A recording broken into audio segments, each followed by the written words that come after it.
आज देश में एक नया इतिहास बनाने का दिन, आज देश में एक नए संघर्ष का ऐलान करने का दिन,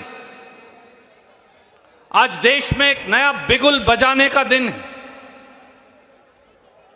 क्योंकि बात यह नहीं कि 146 सांसदों को निष्कासित कर दिया गया, बात यह है कि देश की संसद में अब प्रधानमंत्री नरेंद्र मोदी जी ने विपक्ष मुक्त संसद का गठन कर दिया।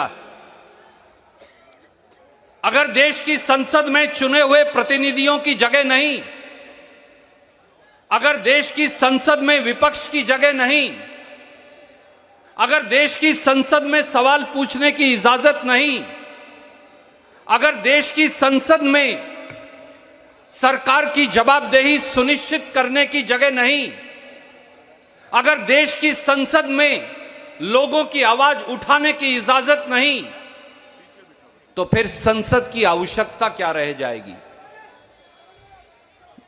आज जो भारतीय जनता पार्टी की सरकार है, साथियों, उसने देश की संसद के पर एक हमला बोल रखा है।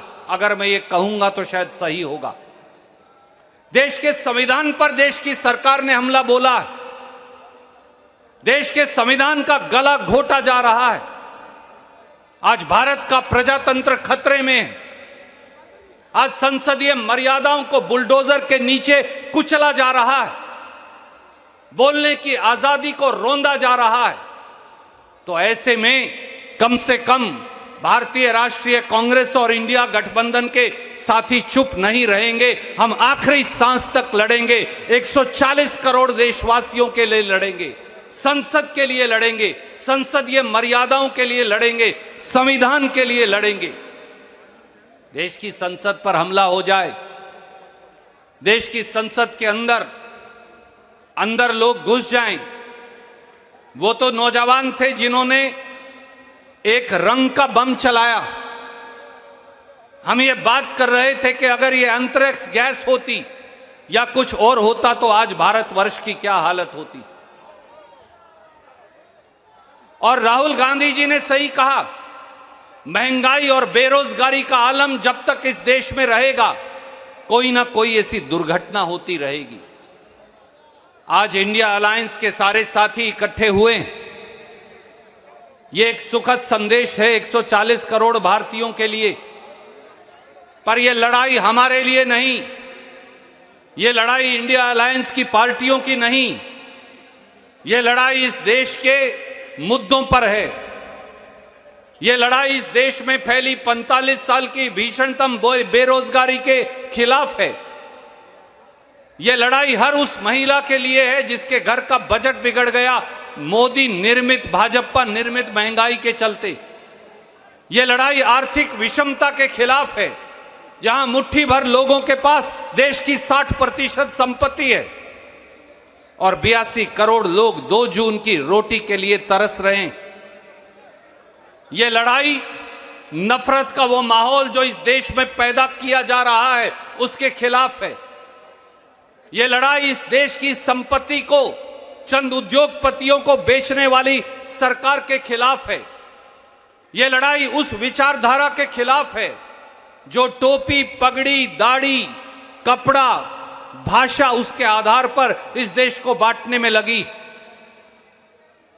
साथियों, दोस्तों, अगर इस देश के लोग नहीं जागे, अगर इस अलख जगाने की जो जिम्मेवारी इंडिया अलायंस की पार्टीज ने ली है, अगर ये अलख हमने नहीं जगाई, तो वो दिन दूर नहीं कि वो लोग जो सत्ता की शहतीर पर बैठकर देश के संविधान का मजाक उड़ा रहे हैं, वो लोग जो सत्ता के बहुमत के आधार पर इस देश की मर्यादाओं का हनन कर रहे हैं, वो लोग इस देश में से प्रजातंत्र को खत्म कर देंगे।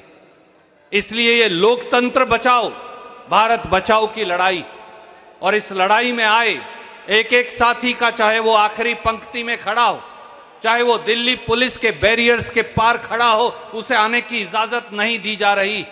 और इंडिया अलायंस के सब नेताओं का, सांसदों का मैं उनका स्वागत भी करता हूं और देश के 140 करोड़ लोगों का यह आह्वान हम सब के कानों में लगातार गूंजता रहे कि इस देश के अधिकारों के लिए जूझना, भारत के अधिकारों के लिए जूझना, भारत की आवाज बनना, अब ये कर्तव्य आपके कंधों पर है।